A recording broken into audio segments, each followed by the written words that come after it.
اسپانسر من و تو تور.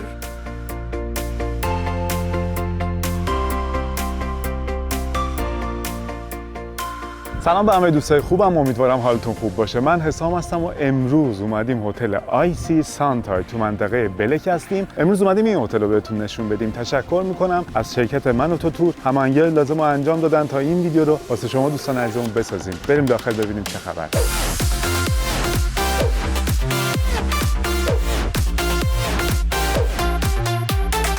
جناب آقای آیدین از بخش فروش، مدیر بخش فروش هستن. امروز همراه ما هستن و اطلاعات از ایشون میگیریم. خوش کردید. خیلی تشکر میکنیم ازشون. امروز وقتشون رو واسه ما میذارن. وقتی مسافرها وارد هتل میشن یک میز ولکام اینجا هست که یک نوع شراب و دو نوع نوشیدنی دیگه هستش که مسافرها میتونن از اینا استفاده کنن.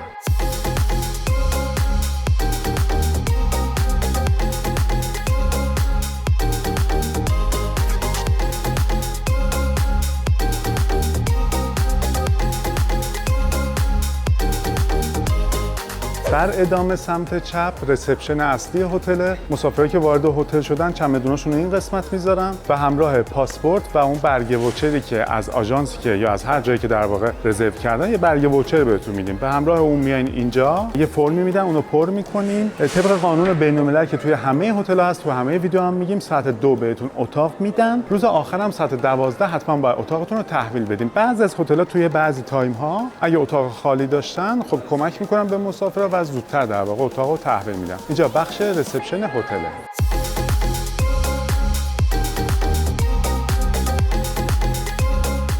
روبروی رسپشن دو تا میز هست واسه گست ریلیشن. اینجا یه دونه رنت کار هست. رنت کار به صورت اکستراس، هزینه باید پرداخت کنین. گست ریلیشن دو تا اینجا میز داره، یه دونه اونجا دفتر داره. گست ریلیشن رابط شما با هتل هستش. شما اگه کم و کسری داشتین، نیازی داشتین، برنامه خاصی داشتین، میتونین از این قسمت انجام بدین. اینجا 5 تا آلاکارت داره. آلاکارتاش همش به صورت اکستراس واسه اقامت مثلا 4 شب 5 شب رایگان نداره این هتل. هزینه‌ش هم بین 12 الی 20 یورو نسبت به آلاکارت فرق میکنه. واسه زیر 6 سال رایگانه، 6 الی 12 سال هم نصف قیمته. حالا جای آلاکارت رو بهتون نشون میدیم. اگه آلاکارت هم خواستین باید یک روز قبل از این قسمت هزینه‌شو بدین و رزرو کنین. اینجا هم یه دونه اتاق هست، دفتر اصلی گسته که اگه کسی اونجا در واقع نبود اینجا دفتر اصلیشونه.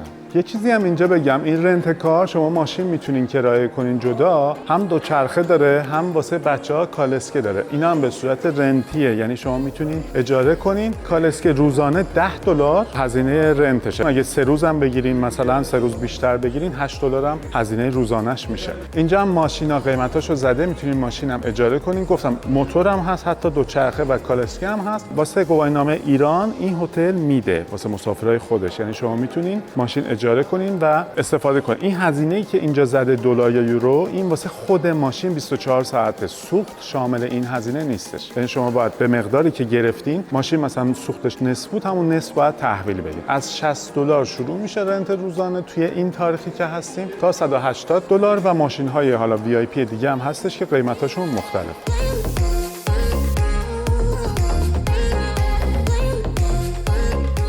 در ادامه داریم میریم به سمت بار اصلی لابی. اینجا یه دسک دیگه هستش که مال مینی کلابه. یه مینی کلاب خیلی بزرگی داره، با هم میریم میبینیم. اینجا یه دسک اینفو داره، یعنی یه سری توضیحات در مورد برنامه‌ها و ساعت‌هاش میده. مسافرا که وارد شدن، البته به زبان ترکی، روسی و انگلیسی، متاسفانه ایرانی نیستن، ولی خب یه سری توضیحات میدن. برنامه‌ها رو میتونین از اینجا ببینین. دیتای کامل مینی کلابو داخل اونجا بهتون نشون میدن.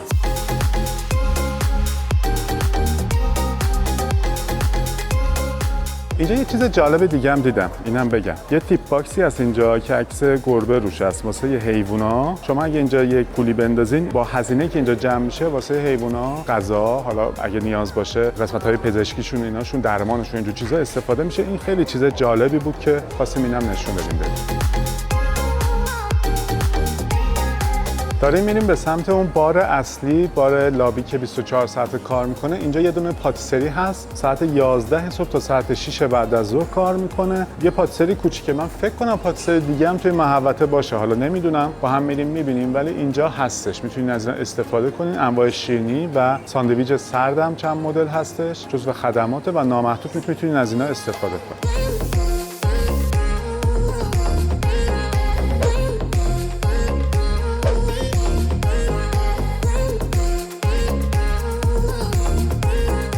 اومدیم قسمت بار اصلی، بار 24 ساعته توی طبقه لابی هستیم. خواهش کردیم که چند تا از نوشیدنی‌ها رو به ما نشون بدن. خیلی نوشیدنی هست اینجا. مارکای مختلف، مارکای معروف بین‌المللی، مثلا از همین جک دنیل 3 مدل هست. رد لیبل می‌بینم، بلک لیبل می‌بینم، شیواز 12 ساله می‌بینم، 4 مدل ابسولوت می‌بینم. حالا مارکای دیگه‌ای که اصلا من بلد نیستم چی هستن. انواع نوشیدنی اینجا جزو خدماتشه و شما میتونین از اینا استفاده کنین. توی این تاریخی که ما اومدیم، ما الان 5 خرداد 1402 هستیم و این هتل 12 ماه کار میکنه. ممکنه توی کانسپت‌های مختلفی که توی فصل‌های مختلف ارائه میشه یک تعداد محدودیت‌هایی باشه، چون قیمت هتل هم فرق میکنه.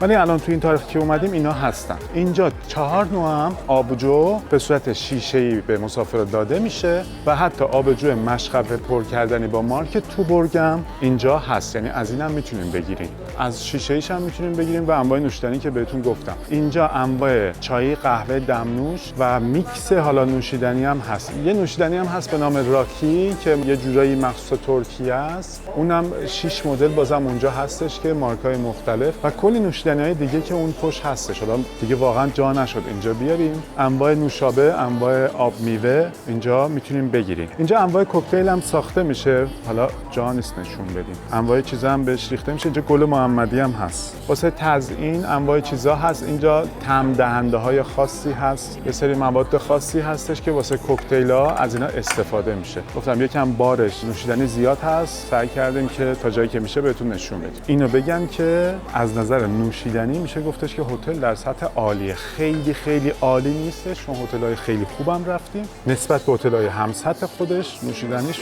و تنوع نوشیدنیش عالیه.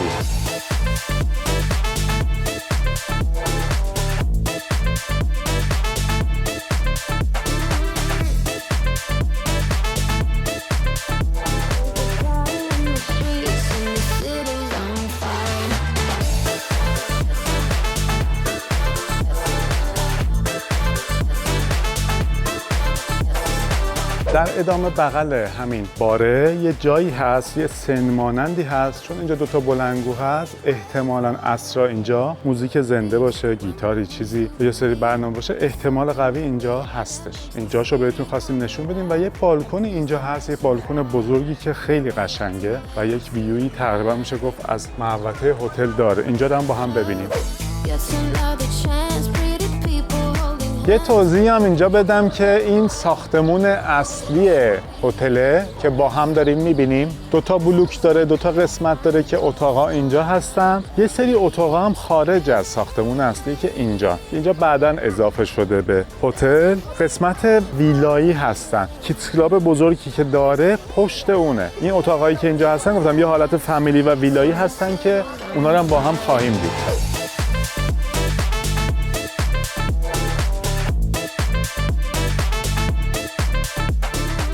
اینجا قسمتی که تور لیدرها میشینن، توضیحات میدن به مسافراشون. اینجا شطرنج هست، تخت نرد هست و تعداد بازی دیگه هستش که اینا هم جزو خدمات میتونیم برداریم و اینجا استفاده کنیم.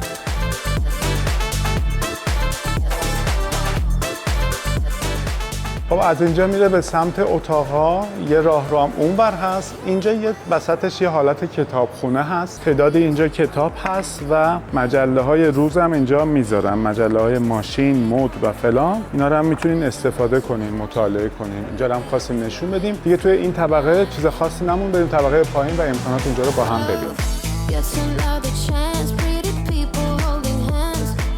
از پلا که میایم پایین، اینجا یه دونه افیس پزشک است. ساعت 9 تا ساعت 23 زده. پزشکی که اینجا هست واسه خدمات کوچیک و اورژانسی به صورت رایگانه. ولی دور از جونتون خدمات بزرگتری بخواید به صورت اکستراس هزینه میگیرن. با یک بیمارستانی قرارداد دارن و از اونجا یک پزشک میاد. اینجا یک پرستار در واقع هستش که کارهای کوچیک انجام میده. شما از طرف آژانس که از جایی که در واقع تورتون رو خریداری کردین بیمه شدین، یه برگه بهتون میدن، زیر اون یک شماره‌ای هست. شماره شماره بیمه. اگر نیازی به خدمات پزشکی داشتین حتما باید با اون شماره تماس بگیرین.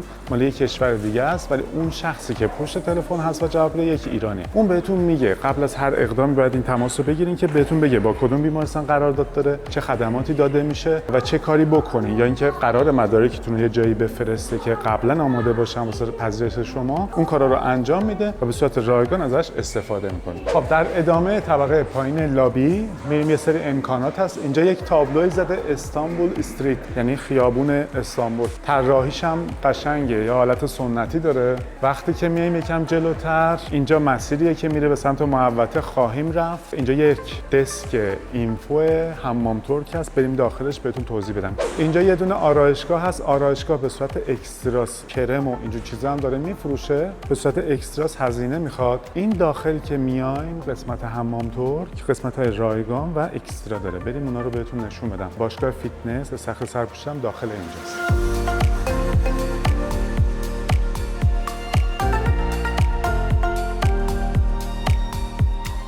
اینجا یه دونه اینفو داره، دسک اینفو داره که توضیحات میدن، قیمت‌های ماساژ و کیسه کشی یا هر خدماتی که اینجا میدن رو بهتون میگن. اینا هزینه داره، هزینه‌شو ازتون میگیرن و این خدمات رو بهتون میدن. ولی داخل حمام ترک هست، سونا هست، سونای بخار و خشک. اینا به صورت رایگانه. الان پره اینجا. اگه مساعد بود بهتون نشون میدیم، ولی اگه مساعد نبود در جریانش باشین که قسمت ماساژ و خدمات اکستراس، حمام ترک و سونا رایگانه. قسمت استخر سرپوشیده و فیتنسش هم رایگانه که شما میتونید استفاده کنید. اینجا یه دونه هم قسمت ویتامین بار مانند داره، هم نوشیدنی گرم داره، هم انواع آب میوه رو اینجا داره که این هم به صورت رایگان جزو خدماته. اومدین اینجا میتونین استفاده کنید. ساعت 8 صبح تا 8 بعد از ظهر استخر سرپوشیده و فیتنسش کار میکنه. این هتلی که 12 ماه کار میکنه و مسافرا توی فصلهای خنک و زمستون هم میتونن بیان. توی نوروز هم در واقع کار میکنه. واسه اون تایم این استخر قابل استفاده است. البته بیرون استخر روباز آب گرم هم داره، بهتون نشون میدم. حتی پارک آبی آب گرم هم داره، هم واسه بچه‌ها هم واسه بزرگسالا. اون جدا این استخر هم که به صورت سرپوشیده میتونین استفاده کنید. اینم آسانسور معلولینه. دوستانی که معلولیت دارن میتونن روی این بشینن، این میچرخه و همراه این میرن داخل آب و برمیگردن. البته از کادری که اینجا کار میکنه باید کمک بگیرن. این که همچین امکاناتی واسه دوستان معلول هم میذارن، خیلی خوبه.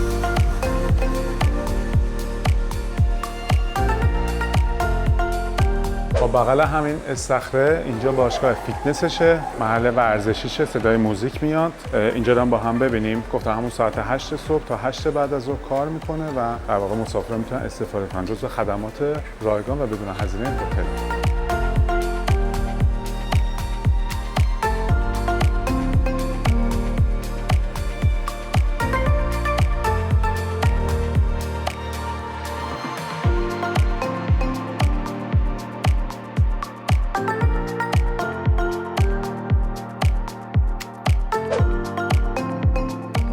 اینجا اتاق ریلکسه و چون مسافر است زیاد نزدیک نمیشیم. بعد معمولا حمام ترک مسافر از اینجا استفاده میکنه.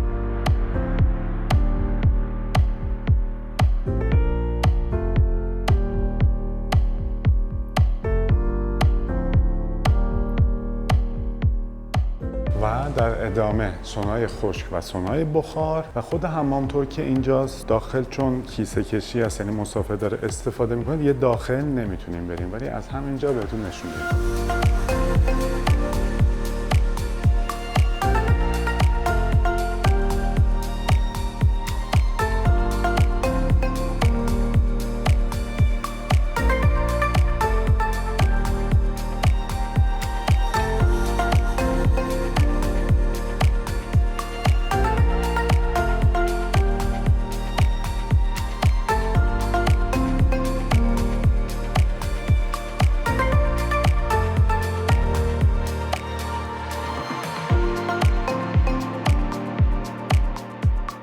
در ادامه برای اینکه بریم محوطه گفتم مسیرش از اینجاست، خواهیم رفت، ولی روبروش یه دونه آیریش پاپ هستش که توی این ساعت کار نمیکنه. متاسفانه ساعتش هم نزده. ورودیش از اینجاست. اگه تایمی که کار کرد اینجا بودیم من فیلم میگیرم این وسط میذارم، ولی خب اگه نبودیم هم اینجا آیریش پاپه. رستوران اصلی تو مسیر اینجاست. اینو با هم بریم ببینیم. اینجا هم یک درختی رو در واقع تزیین کردن. دستمال یه سری پارچه است بستن بهش، خیلی باحاله. یک دکور متفاوتیه. اینم خواستیم بهتون نشون بهتون بریم. در ادامه چند تا مغازه هست اینجا، جواهر فروشی هست، مارکت هتل هست. توی همه ویدیوها گفتم، اینجا هم میگم، این مارکت هتل یا هر چیزی که در واقع توی هتل فروخته میشه قیمتش نسبت به بیرون خیلی زیاده. شما در نظر داشته باشید که یه چیز خیلی ساده رو اینجا چند برابر میفروشن. واسه همین تا مجبور نشدین در واقع خریداتون از بیرون انجام بدین، مواقع اورژانسی میتونین از اینجا یه چیزی بخرین. این حالا نظر شخصی ماست. و در ادامه رستوران اصلی هم بریم با هم ببینیم.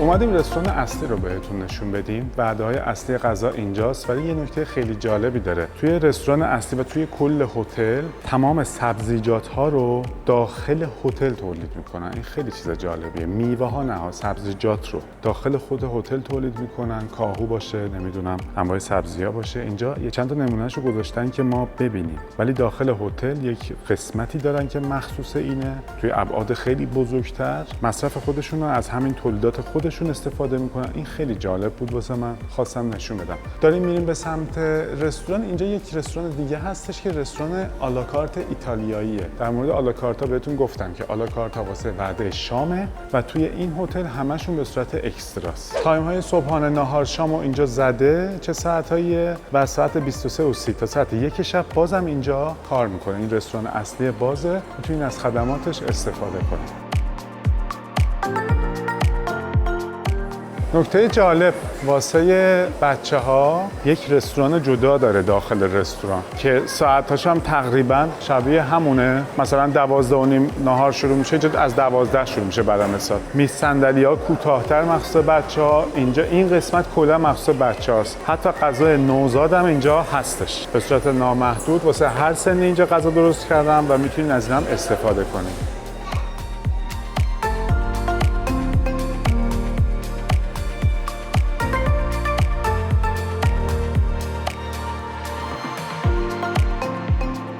و رستوران اصلی از اینجا شروع میشه، رستوران مادر. وعده‌های اصلی صبحانه، ناهار، شام اینجاست. قسمت غذاها میریم میبینیم. اینجا یه قسمتی هست، یک باری هست که آب پرتقال طبیعی و اگه باشه توی فصلش آب انار طبیعی توی وعده صبحانه داده میشه. آب میوه هایی که توی وعده ناهار و شام داده میشه از این توتیا هستن، ولی طبیعیش که اینجا جلو چش خودتون در واقع درست میکنن، اینو تو وعده صبحونه بهتون میدن. و انواع غذایی که اینجا هست دیگه با هم بریم ببینیم. غذاهای گرم، خنک، سالادها، شیرینی‌ها، همه اینا جزو خدمات و قسمت در واقع رستوران هستن. البته اینم اضافه کنم که ما یکم زودتر اومدیم. اگه بعضی از قسمت‌ها خالی باشه چون غذای گرم هستن، همون لحظه که مسافرها وارد شدن گذاشته میشه. اینم خواستم اضافه کنم. بازم بعضی از قسمت‌ها ممکنه خالی باشه. اونم دلیلش اینه که وعده نهار به دلیل اینکه اسنک بار هم هست بیرون، مسافرها بیشتر از اونجا استفاده میکنن. اینجا پر نیست. رستوران اصلی رو باید توی وعده شام دیده بشه، چون همه مسافرها میان رستوران اصلی. بازم تو اون تایم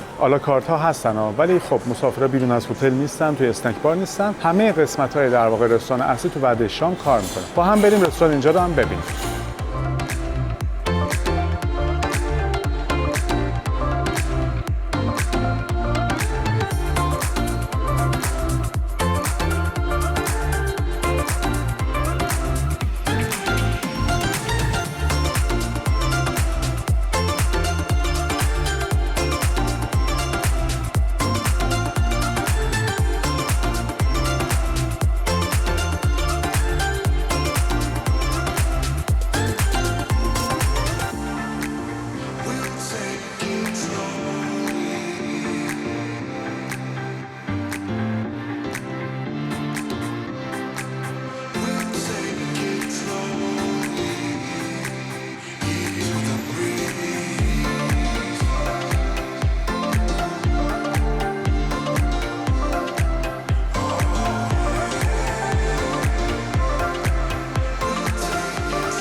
خب داریم میریم به سمت محوطه هتل، امکاناتش رو ببینیم. یه سری توضیحات در مورد خود هتل هم بهتون بدم. این هتل سال 1995 افتتاح شده، جزو هتل‌های قدیمیه ولی هر سال بازسازی داشته، بازسازی‌های بزرگی داشته. قسمت ویلاها سال 2015 اضافه شده، با هم میریم میبینیم. سال 2016 2017 هم یک کیدز کلابی بهش اضافه شده. کیدز کلابش کوچیک بوده، خیلی بزرگ شده، با هم خواهیم رفت و میبینیم. امسالی که ما اومدیم یه بازسازی هم تو قسمت اتاقا شده. تعدادی از اتاقا، نه همشو، تعدادی از اتاقا رو هم در واقع بازسازی کردن. اونا رو هم با هم خواهیم دید. در مورد آیسی هم بهتون بگم که شرکتی که با اسم آیسی داره کار میکنه، هم تو زمینه هواپیمایی و فرودگاه، هم تو ساخت و ساز و هم در زمینه هتل فعالیت داره. اینا 4 تا هتل دارن. ما قبلا هتل آیسی گرین پالاس رو رفتیم، توی کانالمون هست میتونیم ببینیم. یه هتل دیگه بغل همون دارن به نام آیسی رزیدنس، یه هتل خیلی خاص و متفاوتیه. هتل کلا سبک ویلایی داره، سبک خونه داره، خیلی متفاوته. یه هتل هم روبروی فرودگاه دارن،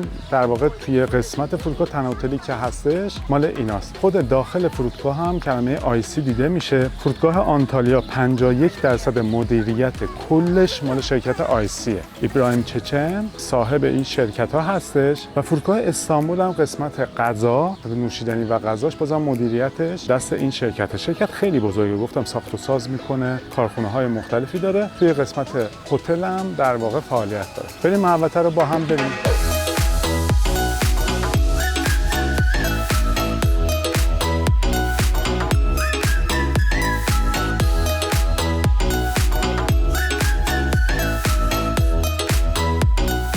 خب اینجا یک بوردی هستش که برنامه‌های روز رو کامل میزنه. برنامه‌های ورزشی، برنامه‌های تفریحی، برای مثال یوگا هستش ساعت 9 و 15 دقیقه هست، ساعت 3 و نیم هست، 2 تا تایم. توی محلی که بهتون نشون میدیم میتونید اون تایم برین اونجا و استفاده کنید. برنامه‌های دیگه‌ای هست، والیبال هست، آکوافیت هست، ورزش توی آب، مثلا ساعت 11:15 توی همین استخره برگزار میشه. ساعت دیسکوشو زده واسه بچه‌ها ساعت 20:30. حالا میریم با هم میبینیم قسمت دیسکوشو. بعد از دیسکو بچه‌ها دیسکو بزرگا شروع میشه. اگه روی این بورد برنامه رو تعقیب کنین میتونید در واقع تو این برنامه شرکت کنین و استفاده کنین.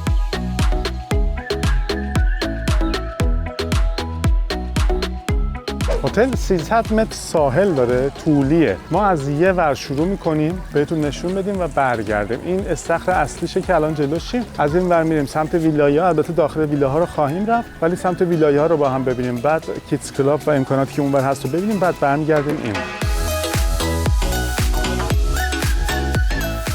یه سری تابلوهایی هستن که تابلوهای راهنمان. اینجا نوشته آکواپارکو که این ورزره. اینجا یه کیدز کلاب خیلی بزرگی داره، میریم با هم. ولی بریم آکواپارکو اول ببینیم، گفتم از یه طرف ادامه بدیم. اینا ویلاهایی هستن که بعداً اضافه شدن. سال 2015 اضافه شدن، این قسمت نبوده. اتاقای فامیلی که میگیم توی همه هتل‌ها در واقع اینا هستن. از نظر قیمتی هم تقریباً این همن. داخلشون خیلی خوبه. توی قسمت اتاقا با هم خواهیم رفت. یه حالت یه استخری هم داره که مخصوص خودشونه. خیلی شیک و خوشگلن. با هم میریم اینجا رو می‌بینیم.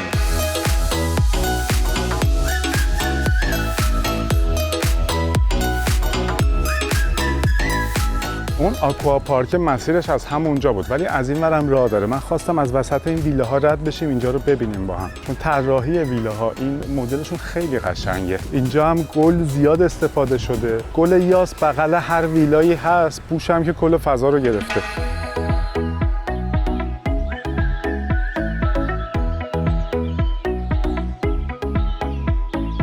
یک باری هست اینجا وسط ویلاها. این باره در واقع واسه استفاده همه است. مسافرایی که اینجا هستن هم استفاده میکنن، مسافرای بیرون هم استفاده میکنن. ولی مسافرایی که از اون قسمت میان، یعنی اتاقشون اینجا نیستش، تو ساختمون هسته، اونا میتونن بیان اینجا شنا کنن. ولی اون قسمت آفتاب گرفتن، تختای آفتاب دیگه مخصوص این اتاقاست. اینو خواستم بگم. داخل بار اینجا رو ببینیم و ادامه بدیم.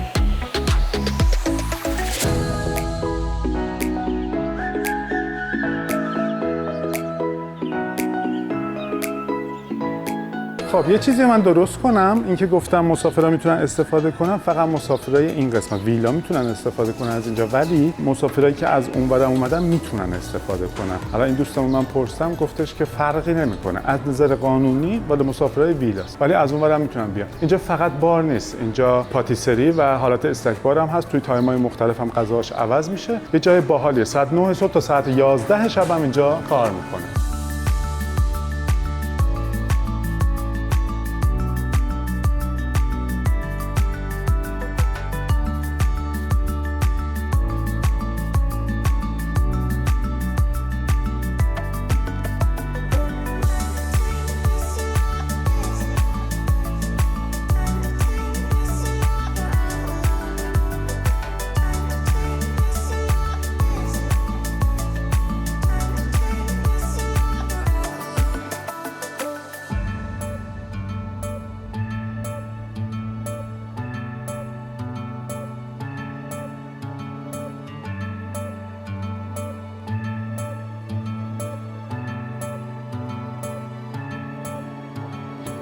اینجا یه نوشیدنی عجیبی هم که دیدیم اینه. توی یک اسلحه شیشه‌ای یک نوشیدنی هست اینجا، کاملا شیشه‌ای و داخلش این نوشیدنی رو می‌بینیم. بدونم اینجا همچین چیزی هست. خودش هم اینجا شات داره. به صورت یه قوطی و جداست. خیلی باحال بود، خواستم اینم بهتون نشون بدم.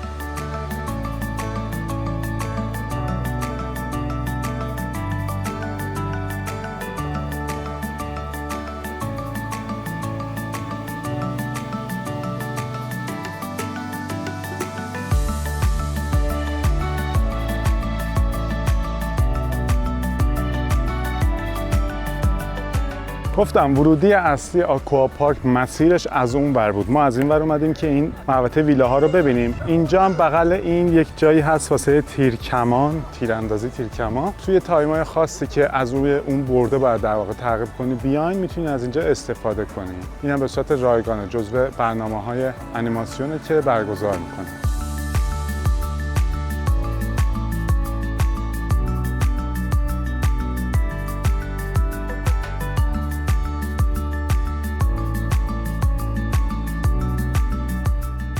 این هم اضافه کنم، همین قسمت آکواپارک که اومدیم قسمت اتاقای ویلایی خیلی نزدیکم به اینجا. اینم خواستم بگم. آکواپارکش رو با هم می‌بینیم که تعداد سرسره‌اش هم زیاده. آکواپارک خوبی داره نسبت به خود هتلش.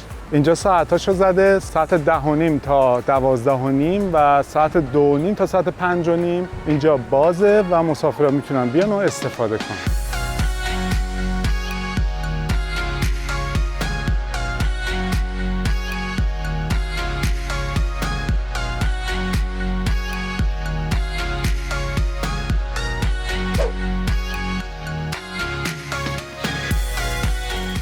اینجا 6 تا سرسره ما داریم می‌بینیم که یکی از این سرسره هم خودش ستاییه، ولی در کل 6 تا سرسره داره.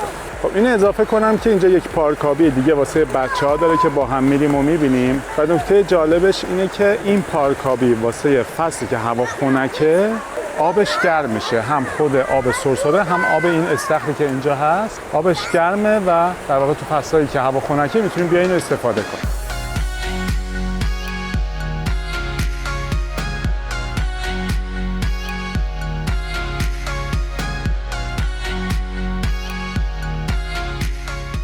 اینجا یک استخر ریلکس هستش که واسه خودش هم یک باری اینجا داره. ساعت 10 صبح تا ساعت 6 این باره کار میکنه. بغلش بستنی هم هست. بستنی هم حتی میتونیم نشون بدیم. توی هتل بستنی معمولی هم هست. بستنی چه میگم پاستوریزه بسته بندی شده هم هستش که نامحدود میتونیم بگیرین و استفاده کنین. گفتم باری هم که اینجا هست، بار نوشیدنی الکلی فقط آبجو داده میشه، چای قهوه و انواع چای میوه‌ای هم هست، میتونین بگیرین و استفاده کنین. استخر ریلکسی هم که این بغل هست، توی هتل‌ها معمولا استخر ریلکس هم مثبت 16 سال میشه. دلیلش اینه که مسافرایی که اینجا میان خوان سکوت کامل باشه، ولی اینجا بچه کوچیک هم ما داریم میبینیم. در کل اینجا سر و صدا نیست و نباید باشه. مسافرها میان اینجا که استراحت کنن توی فضای ساکت و ریلکس. موزیک هم اینجا مسافرها مثلا با گوشیشون ایناشون باز نکنن. یه همچین استخر ریلکسی هستش که خواستیم اینجا رو نشونتون بدم.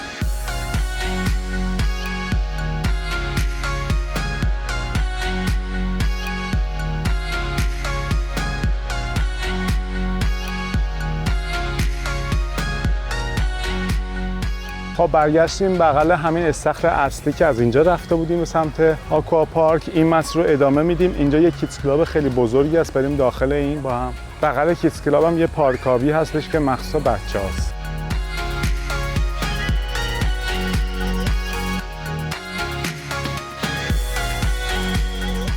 خب وارد کیدز کلاب شدیم. داخل کیدز کلاب یک کیدز کلاب خیلی بزرگی داره. اینجا قسمت گیم سنتر از کیدز کلاب جداست. اینجا قسمت اکستراست. بابت بازیایی که اینجا هست باید هزینه بدین. اینجا هم زده. برای مثال 3 تا بازی مثلا 5 یورو یا 5 دلار یا 110 لیره. برای مثال بازیایی که اینجا هست رو به صورت اکستراست. کیدز کلاب در واقع از اونجا شروع میشه، ولی اینجا بچه‌ها چکین میشن. یعنی بچه‌هایی که اینجا اومدن اسم و فامیلشون نوشته میشه، مشخصات خانواده نوشته میشه و پذیرش میشه. 4 الی 12 سال پذیرش دارم. واسه بزرگتر از 12 سالم برنامه دارم، بهتون نشون میدم. ولی یه چیز جالبی که هست، یه دستبندی به بچه‌ها میدن مثل این که روش یک در واقع چیپی هست. این چیپ فقط خانواده میتونه بچه رو با خودش بیرون ببره و خود بچه اگه از اینجا بخواد بیاد بیرون، این چیپ اجازه در واقع این چیپ صدا در میاره و در واقع متوجه میشن که بچه از این محدوده اومده بیرون، کنترل باید بشه. بریم داخل با هم ببینیم. همه درها هم توی کیدز کلاب ها ورودیاشون از بالاست. بچه‌ها دستشون نمیرسه. واسه والدینه زیر 4 سال باید خود خانواده پدر یا مادر یک نفر اینجا باشه، ولی 4 الی 12 سال شما میتونید بچه‌تون اینجا تحویل بدین، با خیال راحت برین از خدمات هتل استفاده کنید.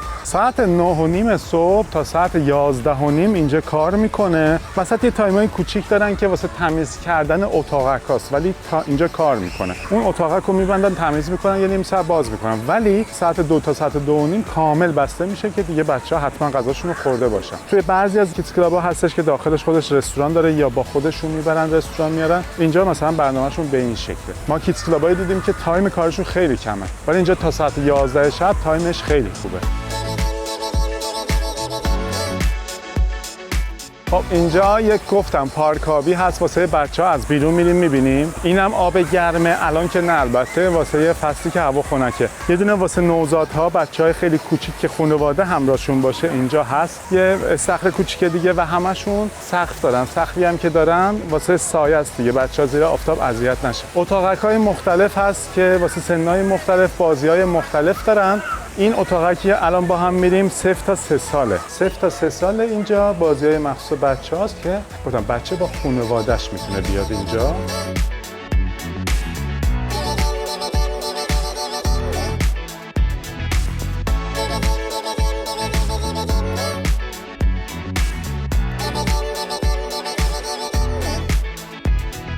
قسمت بازی روبازم، حالا اتاقا رو با هم ادامه میدیم، ولی قسمت روباز بازی بچه‌م اینجا کفش از یک جنسیه که خیلی نرمه، خیلی باحاله، واسه اینکه اگه بچه‌ها زمین بخورن اینجا دارن بازی میکنن چیزیشون نشه. بریم ادامه اتاقا رو ببینیم. اینجا هم که جای بازی بچه‌هاست، روبازه. اونجا سرویس بهداشتی هست چند تا واسه بچه‌ها.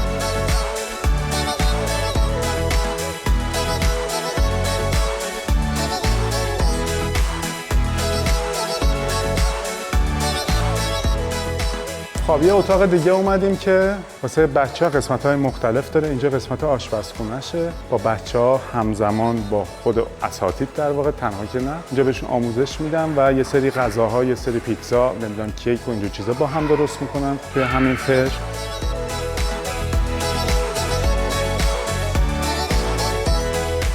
اینجا 3 تا هم سینما داره که یکیشو به خاطر ما در واقع چراغاشو روشن کردم.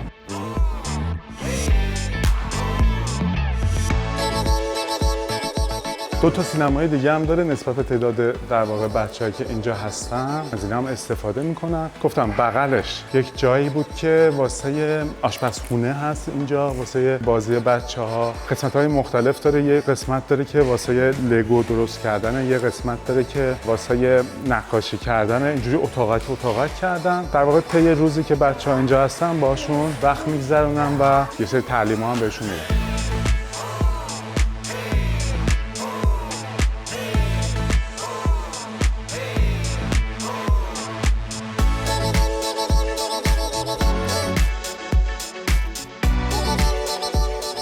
یه قسمتی هستش که پلتفرم‌های بازی هست. اینا واسه بچه‌های یکم بزرگتره، 8 الی 15 سال میتونن بیان از این قسمت استفاده کنن، ولی این قسمت رو باید رزرو کنن. از همون دسکی که توی ورود بهتون نشون دادیم، خانواده یا حالا خود بچه میاد رزرو میکنه. تو اون تایمی که میگم میان اینجا یه عالمه تجهیزات ایمنی دارن، از اونها استفاده میکنن و با اونا در واقع اینجا میتونن استفاده کنن، بازی کنن. یه جای دیگه هستش واسه بچه‌های بزرگتر، اونجا رو هم بریم با هم ببینیم.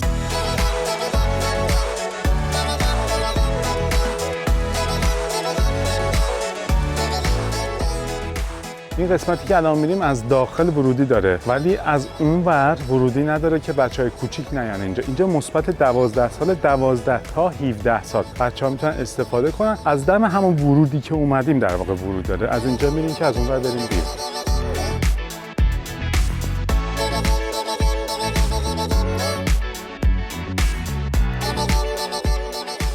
این قسمتی که اومدیم همه چیز اینجا رایگانه. دستگاه‌های بازی، این بیلیارد، اینجا سیستم بازی هست، پلی استیشن هست، ایکس باکس هست. بچه‌ها میتونن از همه اینا توی اون تایمی که بهتون گفتم استفاده کنن.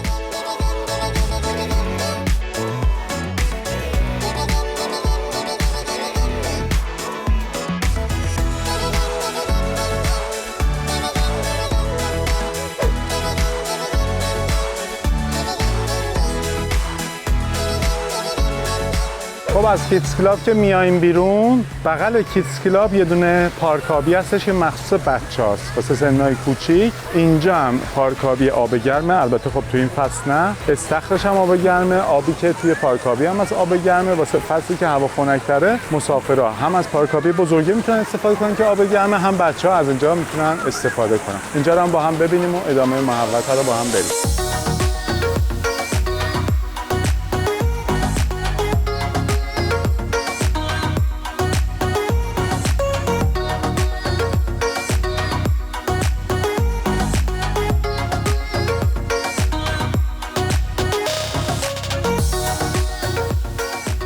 اینجا هم جای بازی بچه هاست. بازم اینجا هم توی فصلی که هوا خنک‌تره آب گرم میشه اینجا.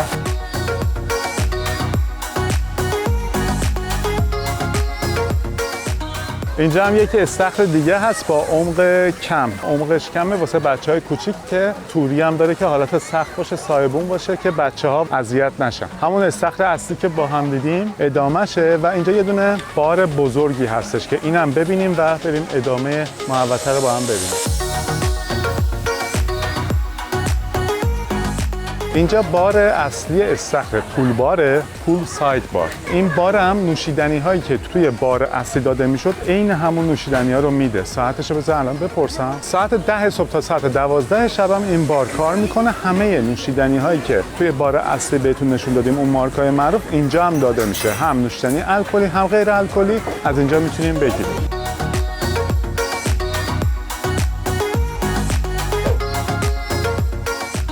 یه سنی هم این بغلش هستش که هر روز ساعت 10 شب اینجا موزیک زنده است و این هر شب در واقع ادامه داره. یک سن بزرگی هستش که بهتون نشون میدیم. ساعت 9 تا ساعت 10 اونجا اجرا مانند هست. اونجا که تموم شد مسافرها میان این قسمت از اینجا نوشیدنیاشون رو میگیرن تا ساعت 12 شب 10 تا 12 شب در واقع اینجا برنامه هست. میشینن موزیک زنده هست، یه سری اجرا هست اینجا میبینن. ساعت 12 شب به بعد یک حالت دیسکویی هست داخل ساختمون که مسافران میتونن برن اونجا تا ساعت 1 2 و حتی تا ساعت 3 نسبت به اون جمعی که توی اون هتل هستش در واقع اون دیسکو ادامه داره. هتل برنامه شاد زیاد داره ولی کانسپت کل هتل خانوادگیه. اینو خواستم اضافه کنم. انیماسیون قوی داره، برنامه داره ولی مثل بعضی از هتل‌ها که هر روز پارتیه اونجوری نیست.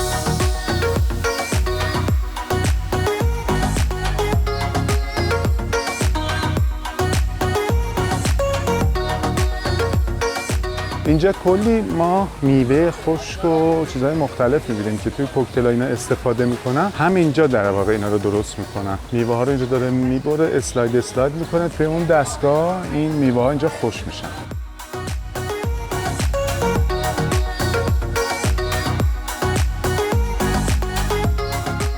اینجا هم یه دسک کوچیکی هست خیلی باحال. اینجا انواع ماکارونی و اسپاگتی هستش. ساعت 4 الی 6 بعد از ظهر میتونید در واقع از اینجا هم استفاده کنید. مخصوص شما درست میشه و با سس ها و در واقع مزه های مختلف هم میتونید از اینجا استفاده کنید.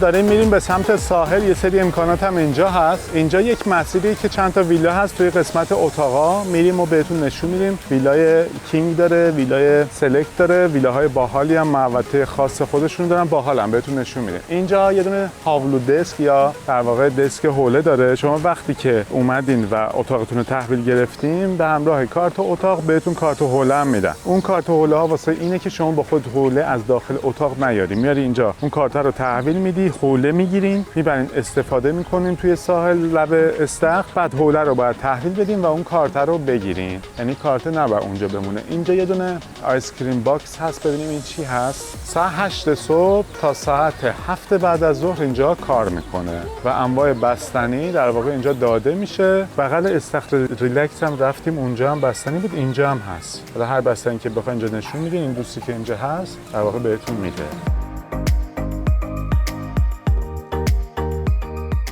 اینجا یه دسکی هستش که ولی به صورت اکسترا با هزینه واسه بچه‌ها از این نقاشی‌ها میکشن روی صورت روی دستشون، از اوناست. بخواید از اینجا هم میتونید استفاده کنید ولی گفتم به صورت اکستراست. بعد به سمت ساحل که نزدیک میشیم ما یه اسنک بار میبینیم. البته تایم اسنک بار الان گذشته ولی بریم جاشو بهتون نشون بدیم. اینجا مینی گلف هست.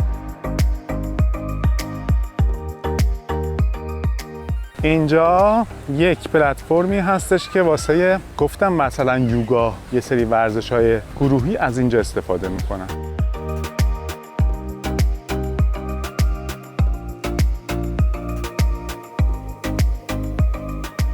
اسنک بار اصلی هتل که الان بسته است تو این تایم، ساعت 12 تا ساعت 4 کار میکنه. الان دارن تمیزش میکنن، دارن در واقع میشورن. جاشو بهتون نشون بدیم. توی اون تایم اگه بیاین میتونید از اینجا استفاده کنید. بغلش هم اینجا یه جایی هستش که گزلمه و وافل داده میشه. ساعت 12 تا ساعت 3 و 45 دقیقه گزلمه، ساعت 16 تا ساعت 18 هم وافل هستش که به صورت رایگان جزو خدمات هتل میتونید استفاده کنید.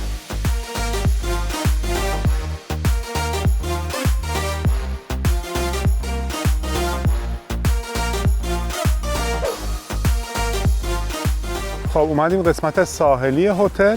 تاریخ رو بگم 5 خرداد 1402 هستیم و توی این هفته‌ای که هستیم یکم هوا نیمه ابری میشه. همین الان هم یکم ابر شد. خواستم اینو بگم بهتون. اینجا همون اسنک باریه که بهتون گفتم دارن تمیز میکنن. در ادامش اینجا یه دونه والیبال ساحلی هست که مسافرها هم میتونن خودشون جمع بشن بیان از اینجا استفاده کنن، هم میدونن توی اون تایمایی که توی اون اینفو بورد میزنن بیان و به صورت گروهی در واقع از اینجا استفاده کنن. قسمت آفتاب گرفتن هم که اینجاست، مسافرها دارن استفاده میکنن. این هتل اسکله متاسفانه نداره. یه اسکله اونور هست دارم میبینم، نمیدونم مال این هتل یا نه، ولی اسکله ای نیستش که روش مثلا مسافرها برن آفتاب بگیرن یا اینکه بار داشته باشه. تعدادی پاویلیون هم هست اونجا و اونور. این پاویلیون ها به صورت اکستراست، یعنی بابتش با هزینه داده بشه. اتاق‌هایی که کانسپت خاصی دارن مثل ویلای سلکت و ویلای کینگ که با هم میبینیم واسه اونا استفادهش رایگانه. یه سن بزرگی هست، بریم اونجا رو با هم ببینیم و در واقع ادامه هتل.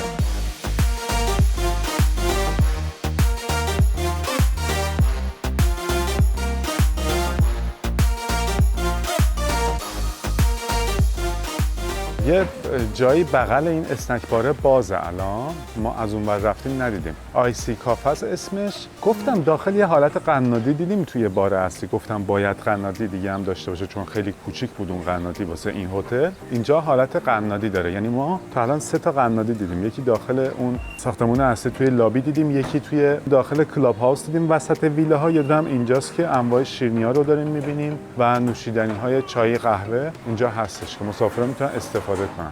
اینجا بین ساعت 10 صبح تا ساعت 11 شب کار میکنه و مسافران میتونن از اینجا استفاده کنن، جزو خدمات هتل.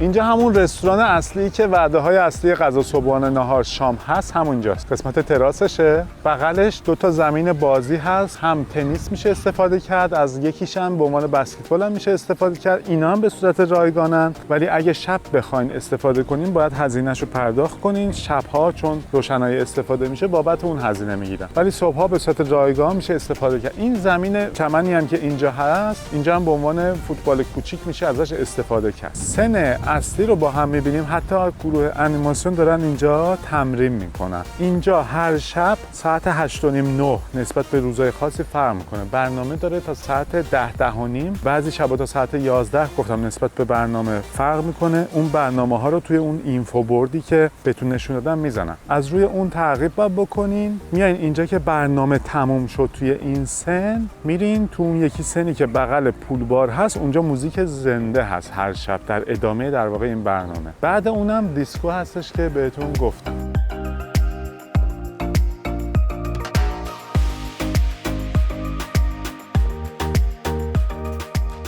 اینا دارن تمرین میکنن واسه برنامه شبشون. خیلی جالب بود، من تا حالا ندیده بودم، با هم دیدیم. این گروه های انیماسیون معمولا واسه یک هتل خاصی نیستن. یه گروه انیماسیون هستش که مخصوص هتل که یه روزم برنامه دارن. یه گروهی هم هستش که شبا اجرا میکنن. دنسرها اینا مخصوص یه هتل نیستن، یک شرکتی هستن که روزهای خاصی توی هتل‌های خاصی برنامه دارن.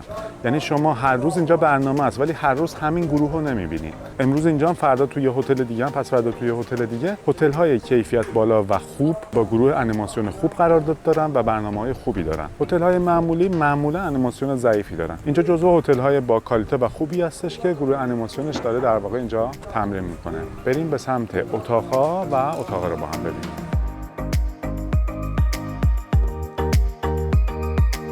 خب اومدیم قسمت اتاقا رو نشونتون بدیم. 3313 شماره اتاقمونه، یک اتاق استاندارد. اتاقای استاندارد اینجا وقتی وارد میشین یک سرویس بهداشتی هست. سمت راست اینور کمد است، با دتای بهتون نشون میدیم. یک اتاق 26 متره که این اتاقی که الان ما اومدیم 2 تا تخت تک نفره جدا داره، ولی بین اتاقا تختایی هستن که به هم چسبیدن. یه تخت 2 نفره است، یا اینکه اینا رو به هم میچسبونن، روشو عوض میکنن کاورشو، میشه همون یه تخت دبل بزرگ. اقامت این اتاق هم به این شکله که یا 2 تا بزرگسال با 2 تا کودک، یا اینکه 3 تا بزرگسال با یک نوزاد هم میگیرن. اینجا یه چیز جالب داره، ما تو هتل قبلی هم دیدیم. از این قسمت توی بعضی از هتل‌ها تخت اضافه میارن، یا کانگورو بهش میگن، یه تختی که اینجوری باز میشه، یا یه تخت دیگه میارن. ولی اینجا خیلی جالبه که یه تختی اینجا هست، دوشکش اینجاست. اینو میکشن بیرون، دقیقاً هم ابعاد اینه. میکشن بیرون تا اینجا میاد. فقط از نظر ارتفاع پایین‌تره، ولی از نظر خود دوشک راحتی ابعاد عین همینه. واسه نفر سوم از اون استفاده میکنن و تو همه اتاقا اون هست. حتی اگه تختش دبل باشه، زیر تخت بازم اون هستش. این اتاقی که الان ما اومدیم اتاق سایت سی ویو هست. ویوشو بهتون نشون بدیم. اتاقا هم بالکن دارن به این شکل. اتاق سایت سی ویو یعنی از بغل دریا رو میبینه. یه سری اتاقای سی ویو هم دارن، یه سری اتاقای لند ویو هم دارن. اختلاف قیمت از بین اینا. شما اگه بخواید حتما اتاقتون سی ویو یا سایت سی ویو باشه، حتما باید درخواست اونو داشته باشین، در واقع هزینه‌شو پرداخت کنین و رزروی که از طرف آژانس یا از جایی که در واقع رزرو کردین به صورت سی ویو یا سایت سی ویو بیاد. داخل اتاق اینجا سرویس چای و قهوه هست، کتری هست، میتونین استفاده کنین جزو خدمات. اینجا چوبشور گذاشته میشه، یه کیک گذاشته میشه، بیسکویت گذاشته میشه، اینم جزو خدماته.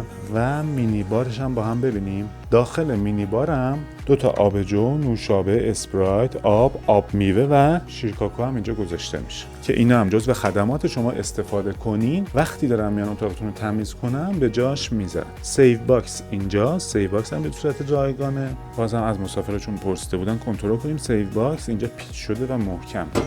رمزش رو خودتون میدین و استفاده کنین. حتما مدارکتون و پاسپورتتون رو داخل اون بذارین. یه نکته جالب دیگه اینجا پریز هست، خروجی USB و تایپ C هم هست. این اتاقا بازسازی شدن، امسال بازسازی شدن. ما اتاقایی که بازسازی نشدن هم بهتون نشون میدیم. این که خروجی USB و تایپ C هست، این خیلی جالبه.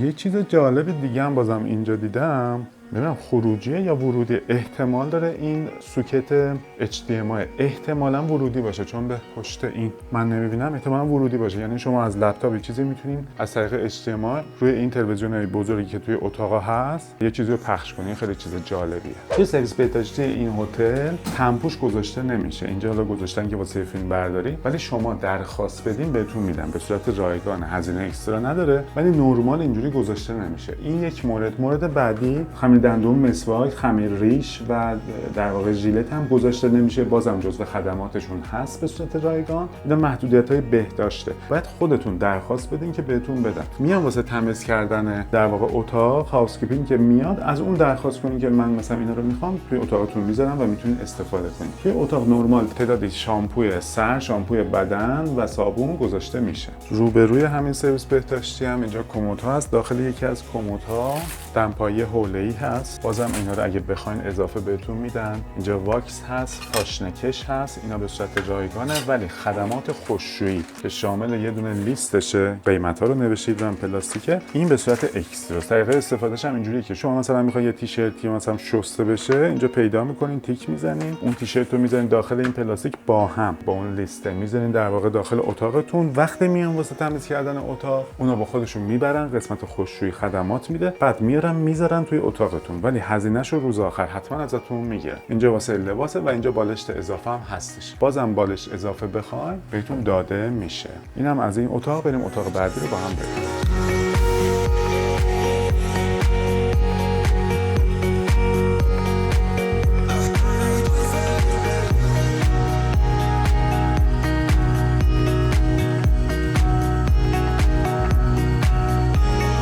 یه اتاق استاندارد دیگه اومدیم 3378. مثل هم اتاق استانداردیه که با هم دیدیم، فقط یه فرقی داره. اتاق استانداردی که اینجا الان اومدیم این بازسازی نشده. اتاق استاندارد قبلی که رفته بودیم بازسازی شده بود. یه سری فرقایی دارن و خواستیم این تیپ هم بهتون نشون بدیم. حالا بازسازی نشده ولی اینجا هم مثلا تلویزیون بزرگ هست. یه سری چیزای ظاهریش هم عوض شده. مثلا دوشک‌ها 100% عوض شده. دوشک‌های قدیمی نیستن. ولی در کل اتاق مثل اونا بازسازی نشده. و یه چیز مهم دیگه هم که خواستیم توی این اتاق نشون بدیم ویوشه. اینجا ویوش رو به جنگله. این اتاق لند ویوه. یعنی شما 3 تا ویو داریم: سایت سی ویو، سی ویو و لند ویو. اتاق لند ویو به این شکله. توی منطقه بلک معمولا اکثر هتل‌ها اینجوریه، ولی خب این هتل داریم با هم می‌بینیم دیگه. لند ویوش رو به جنگله. در جریانش باشین که ممکنه رو به محوطه در واقع خود هتل هم باشه، ولی اونایی که دریا رو می‌بینن چه از بغل دیگه مستقیم ببینن که سی ویو کامل هستن، اونا فرق می‌کنن و هزینه‌ش هم فرق می‌کنه. در کل خواستم اینو نشون بدیم. نکته مهمش اینه دیگه، لند ویو منظره بدی نداره. یه کوچولو هم توی سرویس بهداشتی تفاوت داره این اتاق از نظر بازسازی که بهتون گفتیم. اونجا رو هم با هم ببینیم دیگه. وارد دتای نمیشیم. اینجا چای و قهوه سرویسی که داره همونه، مینی بارش همونه، وارد دتای نمیشیم. تعداد اقامتش همونه. برای مثال اتاقایی که به این شکلن اگه بخوان تخت اضافه میارن، یک تخت دیگه کامل، یک تخت کامل میارن اینجا میذارن، یا تخت کانگورو میدن یا از اون تختای کامل میارن. زیر این تخت جدا نیستش که کشویی باز شه. تو اونایی که بازسازی شدن هستش. خواستیم نشون بدیم که فرق چندانی نداره که خیلی فرق میکنه، نه از ظاهرش همون. توی سرویس بهداشتی یه کوچولو تغییراتی هست، اونو با هم ببینیم، ولی امکانات، متراژ و هر چیزی که تو اون اتاقای بازسازی شده هست اینجا هم هست.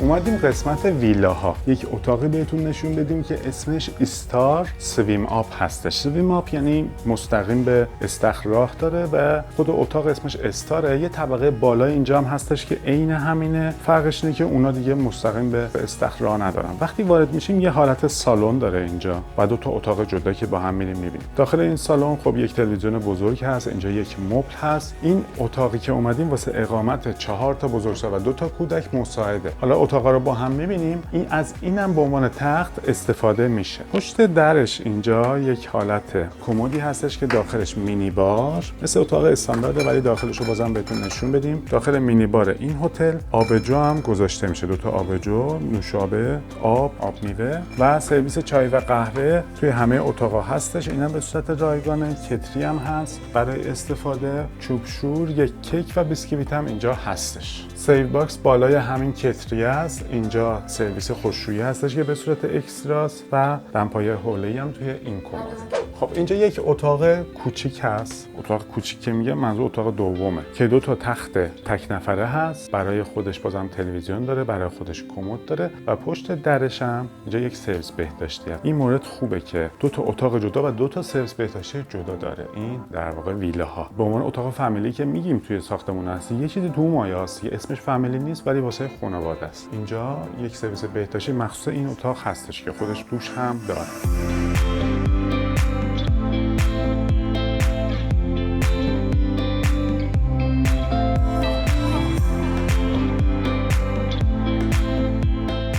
و اتاق اصلی که این قسمت قرار داره یک تخت بزرگ 2 نفره داره و اینم واسه خودش یک سرویس بهداشتی جدا داره که داخل این سرویس بهداشتی وان هم هست.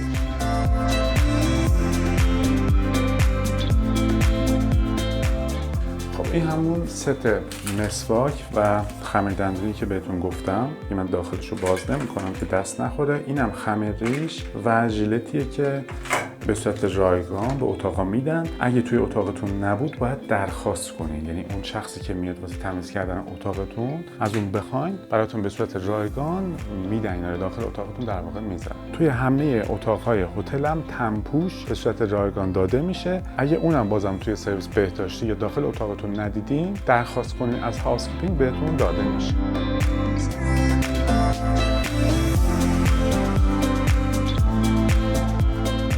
در ادامه یک بالکنی هم اینجا داره، تراسی اینجا داره که مستقیم وصله به استخری که مخصوص این ویلا هاست. این قسمت ویلاها از اون بالا هم بهتون نشون دادم. در کل هتل 510 تا اتاق داره که 86 تا از این اتاقا به صورت ویلایی هستند. توی 2 طبقه، یه محوطه خیلی قشنگ. این اتاقی که الان با هم اومده بودیم واسه خودش تخت آفتاب گرفتن هم داره، یعنی همشون دارن. خیلی قشنگ دیزاین شده، طراحی شده و این استخر گفتم مخصوص همین ویلاها هستش. کنار همه اتاقا هم گل یاس هست و عطرش هم کامل محوطه رو گرفته.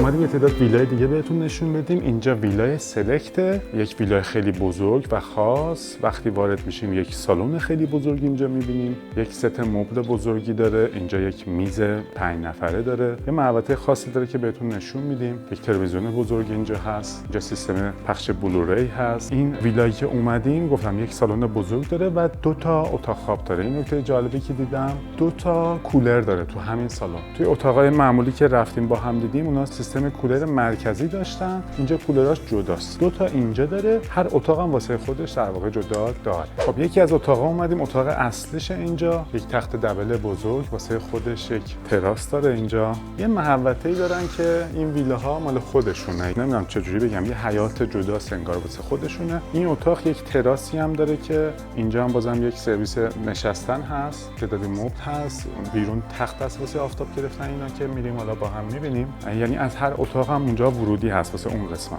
توی هر اتاق هم مینی بار هستش دیگه. دیتای زیاد توی اتاقای قبلی بهتون نشون دادیم. داخل مینی بار عین اونه، یعنی آبجو گذاشته میشه، نوشیدنی الکلی، نوشابه، اسپرایت، در واقع آب میوه، اینجا چوب شور هست، کیک هست، بیسکویت هست، مثل اتاقای نرمال در واقع استاندارد اون مینی بارش. سرویس بهداشتی که توی این اتاق اصلی هست، یک وان جکوزی دار داره، هم یک دوش داره، هم یک وان جکوزی دار هم اینجا هستش.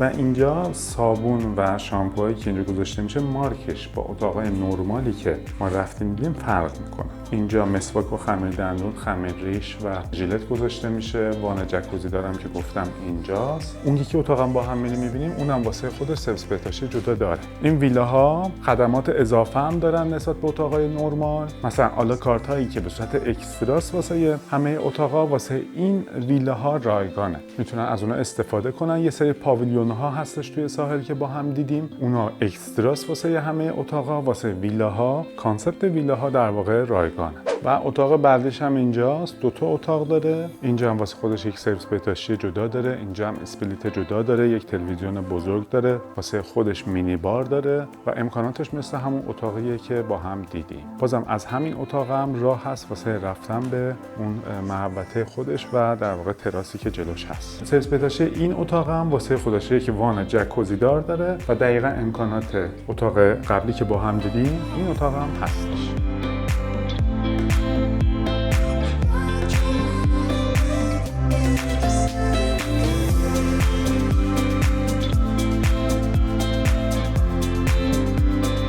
خب قسمت تراسش هم با هم ببینیم. این محوطه‌ای که بهتون گفتم به ساحل هم خیلی نزدیکن اینا و گفتم خودشون اینجا تخت واسه آفتاب گرفتن دارن، یه دونه از این تاپ‌های مخصوص دارن و این محوطه‌هایی که می‌بینین اطراف هم هست، اینا هم واسه ویلاهای دیگه. یه ویلای خیلی خفنی هستش که فکر کنم در ادامه است، اینجاست که اونم میریم و با هم می‌بینیم.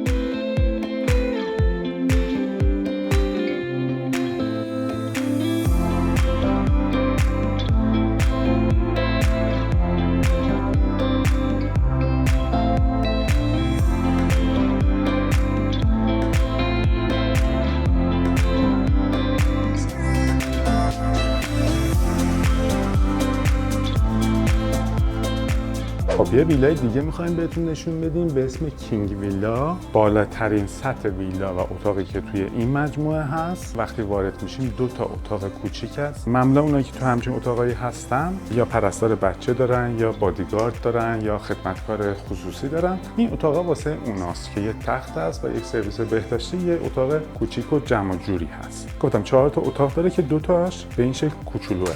یه اتاق دیگه هم روبروش هستش که این سرویس بهداشتی نداره، احتمالاً از همونجا استفاده میکنن. اینم فقط یه تخت داره و یک اتاق کوچیکه. یک سالن بزرگ اینجا میبینیم. البته اینم بگم خیلی ویلای بزرگ و خوبیه ولی خیلی هم خفن نیست. خودمونی ما ویلاهای خیلی خاص رفتیم توی کانالمون، اگه ببینید هتل‌هایی رفتیم که ویلاهای خیلی بزرگ دارن. یه ویلایی رفته بودیم هتل کالیستا، یک ویلایی بودش که 12 تا اتاق داشت. خودش داخلش سالن فیتنس داشت، خودش داخلش گیم سنتر داشت. مثلا میگم اینجا هم از نظر دکور شاید یکم ساده باشه ولی خب بهترین اتاقش اینجاست. این ویلا یک محوطه کاملا اختصاصی داره دیگه، دورها دورش بسته است، یعنی از اطراف نمیتونن بیان. یک مسیری داره واسه رفتن به ساحل، اون جداست، ولی واسه خودش یک استخر داره. در واقع اینجا تخت واسه آفتاب گرفتن داره. اینجا از این تاپ‌های متفاوت داره و گفتم این استخر مخصوص همین ویلاست که خود در واقع مسافرها اینجا استفاده میکنن. البته اینم اضافه کنم، گفتم که ویلاهای متفاوت رفتیم نسبت به قیمتش. خب اونجا قیمتش خب خیلی بالاتر بود، اینجا هم نسبت به قیمتش خب خیلی خوبه،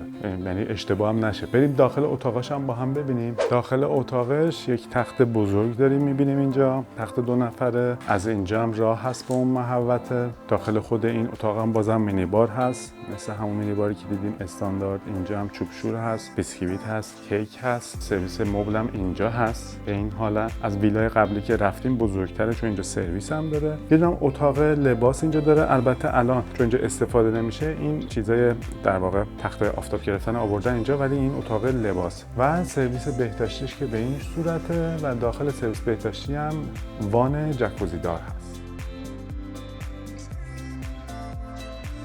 و اما اتاق بعدیش هم به این شکله، تقریبا یه جورای قرینه اونه، ولی سرویس بهداشتی اینجا دیگه اون وانو نداره. همون اتاق لباس که بهتون نشون دادم اینجا هست، اونجا پر بود، اینجا خالیه. میتونیم اینجا رو ببینیم. یه اتاقک لباس بعد.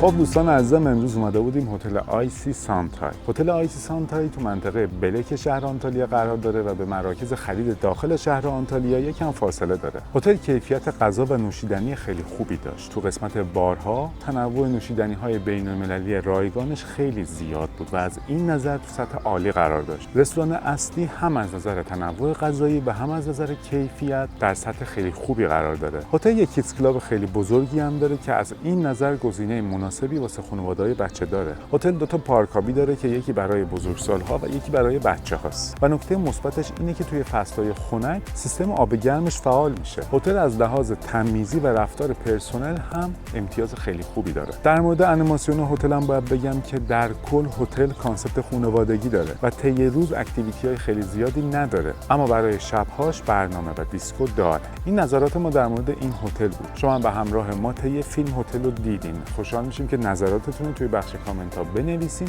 مخصوصا مسافرایی که قبلا توی این هتل اقامت داشتن. نظرات شما برای مسافرایی که میخوان این هتل رو انتخاب کنن راهنمایی خیلی خوبی خواهد بود. ما ویدیوهای کامل با دیتای کامل رو توی کانال یوتیوبمون میذاریم و اگه شما میخواین این هتل رو انتخاب کنین حتما ویدیو کاملش رو از طریق لینکی که توی بیو اینستاگرام ما هست از کانال یوتیوب ما ببینید. دوستان اصرار دارن که توی ویدیوها در مورد قیمت هتل هم صحبت کنیم. قیمت هتل ها چون بستگی به فصل و تعداد نفرات متفاوته، میتونید از طریق دایرکت اینستاگرام با ما در ارتباط باشین و نسبت به شرایط خودتون قیمت مناسب رو از ما بگیرید. از شرکت مناتو تور تشکر میکنم، هماهنگی‌های لازم رو انجام دادن تا این ویدیو رو واسه شما دوستان عزیزمون بسازیم و از شما دوستان عزیزم تشکر میکنم که تا آخر این ویدیو همراه ما بودیم و با لایک کردن و شیر کردن به ما انگیزه کافی واسه ادامه مسیر رو میدین. تا یک ویدیو دیگه و یک برنامه دیگه، خداحافظ.